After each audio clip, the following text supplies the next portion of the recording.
What's up, YouTube? Welcome back to the BankruptBros channel. Today I'm really excited because we're going back to my roots. We're talking about mining and money and some new toys that I got. And well, what's that? One of them's an RX 6800.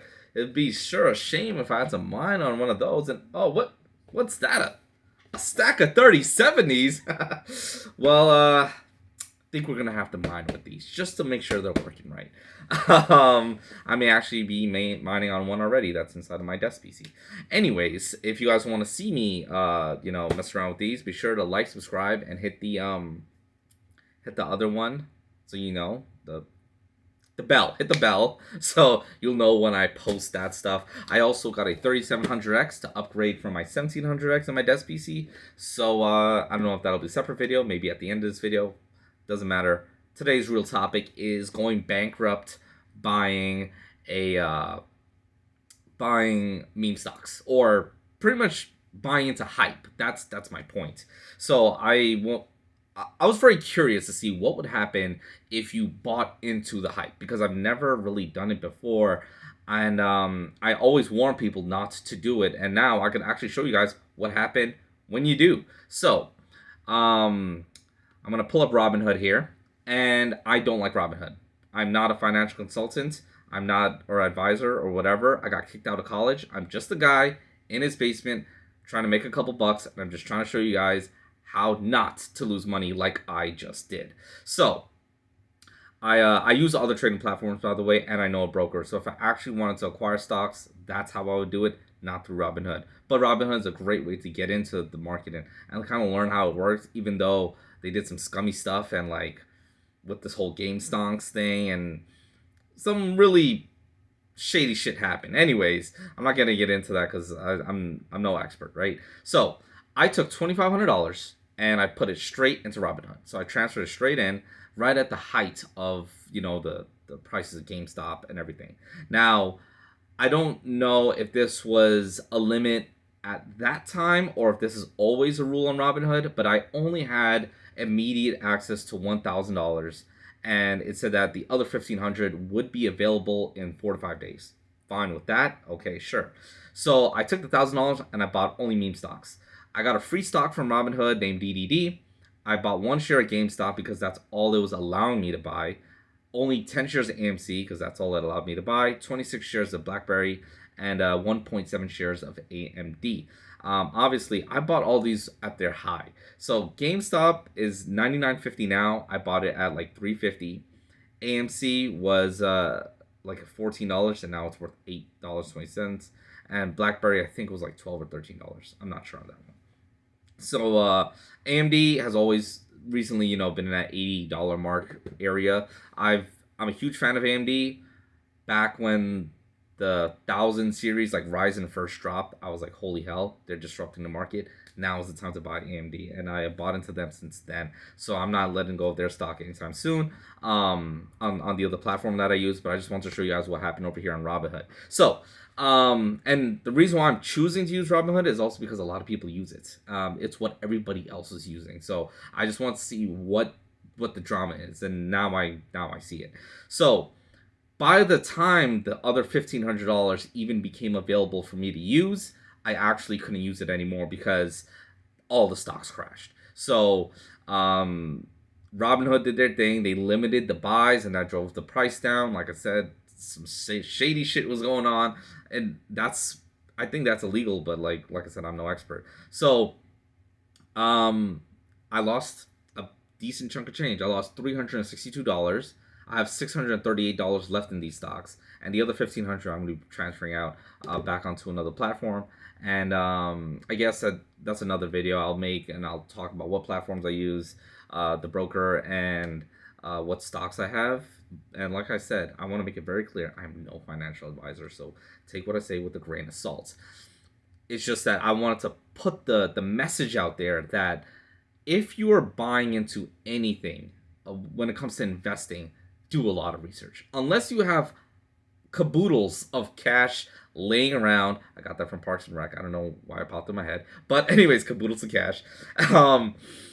If you have a lot of cash laying around, then I guess it doesn't matter what you do. But I'm assuming you guys don't. I know I don't. So if you're investing in something, do a lot of research on it first. For example, when I first started getting into crypto, I decided to get into it through mining because these are physical items that hold value. So I knew that, look, if the crypto market crashes, these GPUs are still worth money and I could still sell them back and at least maybe I'll break even, right? Whereas if you just buy into crypto and that coin fails, I mean, remember, BitConnect.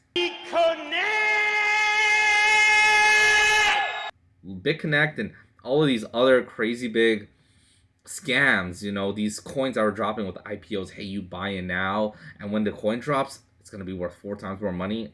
What did they do? They were all scams, and people just didn't know any better. And Cryptopia was the exchange that I personally used, and they just pretty much up and disappeared with like tons of crypto. So yeah, like it's a serious game. I feel really bad when I talk to people and they're like, "Yeah, I went to my 401, I took out 10 grand, 20 grand, and I bought this, I bought that, and now they're down thousands of dollars. They're trying to figure out how they're gonna recuperate this." And I feel horrible, and I want to help them, but I don't know how to. I guess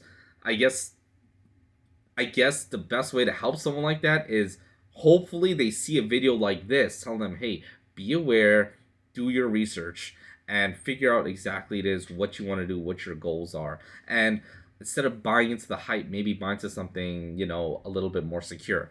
The reason why I don't tell people don't buy into the hype specifically, like if you know what you're doing, it's different. It's just that I don't want someone to lose out on money.